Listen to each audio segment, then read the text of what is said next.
Our next guest on the show is well, let me say first, there are 4 or 5 comedians or people who deal in comedy I really respect. And it always changes because different people get warm, they get good, and they grab hold of life in a comedic way. And some of the people I really admire and are not seen enough, I think, on television are Lily Tomlin, Richie Pryor, David Steinberg. Well, this next one, George Carlin, I like to see a lot because he's really creative and really unique and toggles your brain. He's number 4 on my list and moving up. Please welcome to the stage Mr. George Carlin.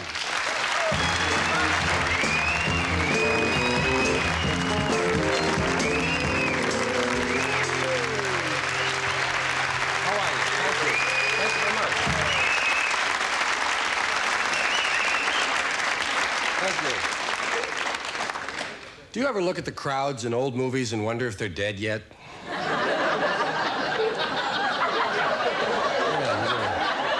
I do that. I think about death. I dare to think about death. I think comedian has to think about death. Nobody wants to come out here and die. Of course, if you don't die, if you do well, if you make them laugh, then you can say, you killed them. So it's one or the other. Either I die or I kill you. I didn't die, I killed them. So I'm involved in death, and I think we should think about it. Death is inevitable, for one thing. It's one of the fairest things we have. Everybody gets it once. And I think that when you die, you should die big. I don't think you should just pass away. Such a negative thing. Die big, die in style. Take advantage of the moment of death to teach and entertain. Like I say, go out in style. Now, the only reason I imply that you have a choice about how to go out is a very little-known and misunderstood portion of death called the 2-minute warning. Everyone receives an audible signal 2 minutes before they die, right in the ear. 2 minutes, death coming, make plans. And the reason we never hear about it is because the only people that get it die 2 minutes later. They don't have time to explain it to you. And actually, you wouldn't believe it. No one believes it. I mean, would you believe a guy on the bus who says, hey, I just got my 2-minute warning? I think it was some football coach out on the town. By the way, there is one exception to the 2-minute warning. We people in theater, those in show business, we do get 5 minutes. 5 minutes, Mr. Carlin. And I say you can use the time to really go out in style. Let's say a speech. How about a speech? You get your 2-minute warning.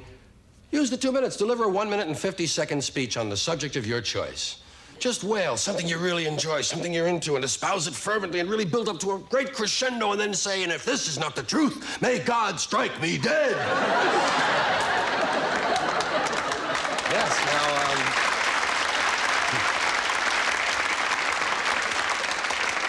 of course, God doesn't do it himself, but he arranges to have it done, and immediately people will have more respect for you.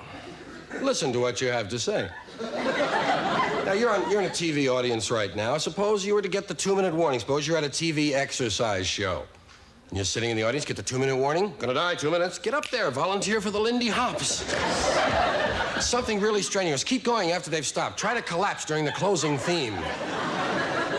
Another television situation. How about at a faith healer program? It really would be fun. You're sitting in the audience, 2 minutes, get up and volunteer, get online to be cured, get behind a guy with a cast, doesn't matter what it is. They ask you what you have, tell them you have the jumps. Hey, I don't know, I got the jumps. I got the jumps. By the time you got you're really jumping, faith healer puts his hands on your shoulders, and you die. Can you see it? I can see the headlines now. Faith healer slays worshiper. 40,000 look on. Audiences drop off. How about at a party?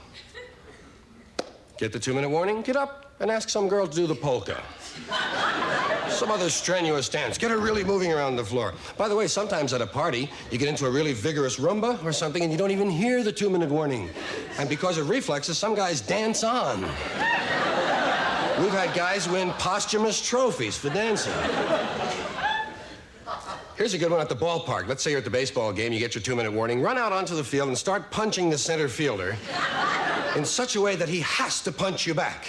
Time it just right. Boom. Well, it's not exactly a great way to die, but It's a nice lawsuit to leave for your family. You do have to think of the family. If you're in the office and you get your 2-minute warning, why not get up and go over to the guy who usually takes up the collections for people who die? You ever had anyone start their own collection, Fred? Like to start it off with a biggie. 50 to me. Hey, why not? Be a leader. Now, one final thing about death. There's something you can do before dying. You can program in some post-death reflexes. As you know, there's electrical energy still in the nervous system. Every now and then, a person that's already gone has a little reflex. Why not program in a few to keep the folks entertained all during the mourning period? How about rolling over during the autopsy? Keep clearing your throat at the wake is another good one. Look at that, thank you. I just got my 2-minute warning. I'll use it to tell you about one aspect of death we've all theorized about. This idea that as death approaches, as it comes, you see a movie of your life. A quick replay of your life. First of all, it seems like it would be mathematically impossible because as you visualized your life, you'd go all the way through your life and you'd be there standing where you were. You'd have to watch yourself die, but you couldn't because you hadn't died. You have to watch your life all over again. It's like waking up in the Clark Theater in Chicago at 3 in the morning. You don't know what's on, but it really doesn't matter. You're on. A lot of people, when their life runs back, they've had such a dull life that they don't even notice it was run back. Some people, their lives are in black and white and out of focus. If you've had a really hard life, the projector keeps breaking. And everyone around is yelling, "We want the show, we want the show." Well, we'll get back to the show. 2 things to remember about death. One is, it's so great, you really ought to save it for last. And secondly, the first thing that happens after dying, as you begin to process in on the other side, you pay a $500 death fee. It's your levy for death, $500. The only thing certain after death is taxes. Good night.